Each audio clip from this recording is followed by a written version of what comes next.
এ পারে কি স্কুল, ওই পারে কলেজ। তুমি এবছর যেতে পারোনি, সামনের বছর যাবে।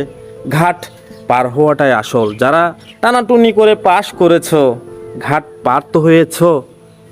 হয়তো সবাই ওই কলেজে যাবে যেখানে তুমি যেতে পারবে না, আবার তুমি যেখানে যাবে সেখানে ওরা যেতে পারবে না। তোমার ওইখানে কি, ওইখানে মস্তি, ফান, লেখাপড়া নেই, এরকম একটা পরিবেশ যেখানে তুমি যাবে। তুমি তো লাইফটা উপভোগ করবে, একটা সময় গিয়ে বুঝবে আমার কিছু করা দরকার, তখন তুমি উদ্যোক্তা হবে, বাংলাদেশের নাম করা উদ্যোক্তা। তখন তুমি কলেজ স্কুল একটা বানিয়ে ফেলবে, ওখানে মাস্টার ডিগ্রি পাশরা চাকর হয়ে থাকবে, তোমার ওইখানে কাজ করবে। So don't worry.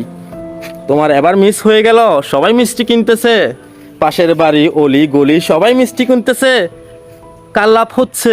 মিষ্টির দোকানের। সো তুমি গালি দাও মিষ্টির দোকানদেরকে। তোমার আব্বুকে ডেকে ডেকে কেন বলতেছে আজকে মিষ্টি কিনবেন না? তোমার আব্বু টেনশন করতেছে না, করতেছে তুমি। তুমি ভয় পাচ্ছ, তোমার আব্বুও জানে। একবারে না পারিলে দেখো শতবার, পারিব না এই কথাটা বলিও না আর।